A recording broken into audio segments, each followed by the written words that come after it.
Now, looking at the sector's performance last week, we saw the banking subsector was the most active. In fact, 57% of shares traded last week from the financial services sector.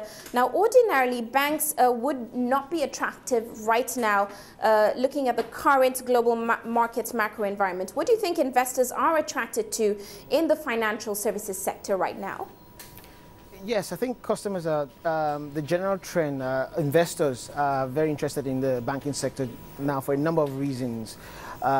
You've seen, the fantastic results over the Q1 and end of year 2011 results posted by most banks. There is a strong indication that most banks have crossed the threshold of the poor 2011 results with the non-performing loans and the legacy issues. And what we're seeing now is there's a signal in the market that most banks are have cleared most of the issues they have, and they are really, in terms of the strong strategy they have in place to actually drive most profitability forward. Also, what's also pushing this increase is the strong value in terms of most banks, at the moment in the stock market are giving you fair value. So it's an investors market to actually try and actually push most of this profitability going forward. Well, Olumide, then what is your outlook for Q2 earnings then? We've just stepped into Q2, we're expecting earnings coming up in August, and certainly the economic picture doesn't look so bright for Nigeria. We've got a lot not going for us, such as our growth forecasts, which were revised. So what exactly is your outlook for Q2 earnings in the banking sector then? Contrary to most opinions, I think the fundamentals are still there. The bank strategies are still very, very robust in terms of nothing has changed. The fundamentals are still there. So I don't see any major change in terms of the outlook going forward. Like I said, most banks are focused on the cost-to-income ratio. Their strategy in terms of pushing non-performing loans are still very, very strong and robust. So I don't see any major difference in terms of the outlook in Q2. I think the banking sector will still drive some of the performance that we will see in the stock market going forward. But Olumide, are we going to see the sector sustain this trend? I mean, how much exposure to offshore funding does the sector really have, as they're, of course, just recovering from the non-performing loan saga? I think with the offshore funding, what you probably realize is that most institutions have actually seen through the strategies that I mentioned earlier in terms of most banks. There are a lot of banks that are very, very clear. Their books are clean. They are very clear in terms of where the profitability is going to come from. So organizations like IFC, for example, are still very, very interested in sectors in Nigeria where they can actually push most of these fundings going forward. But let's talk about how they performed on the market today. Of course, we know that volumes on the market really have been driven by stocks like GT Bank, First Bank. Yesterday, we saw First Bank actually driving volumes. Now, today, the picture not good at all. In fact, GT Bank, Zenith Bank, and First Bank, not Zenith Bank, but GT Bank and First Bank are posting losses. So it seems that that perfect trend that we're seeing is wavering slightly right now.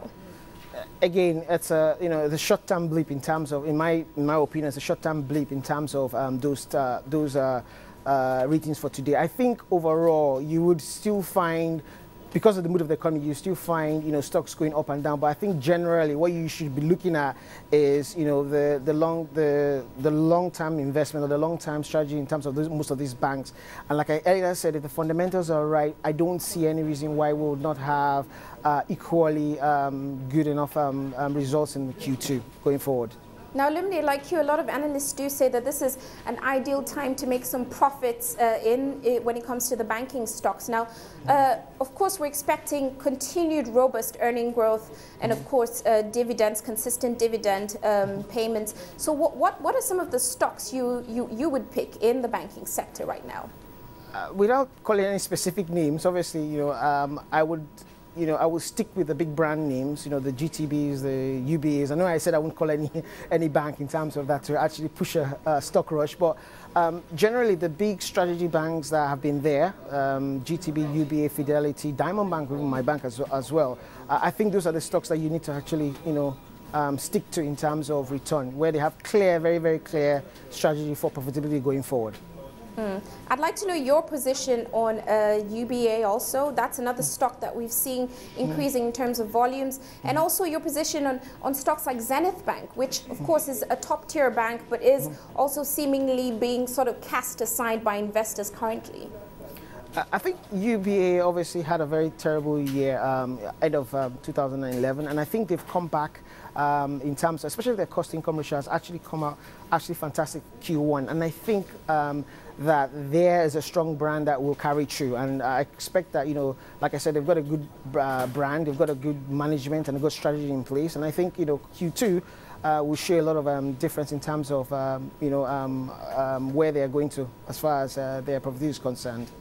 Now, according to a few reports, we're hearing that private sector growth, credit growth slowed to about 43.44% in April.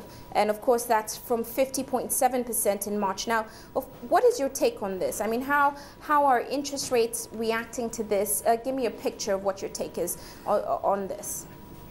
I think with the credit rates, what's happening is that, as you said earlier on, there's a slow, just a slight slow mood in the economy generally. And I think it's just down to the time of the season. You know, we're coming up to the holiday period. Generally, most Nigerians, most businesses tend to a little bit slow down in terms of that. So I wouldn't read too much into that slight reduction in the credit interest rate. I suspect that what will probably happen is as we get over the coming months, especially Q3, we'll see a different picture going forward.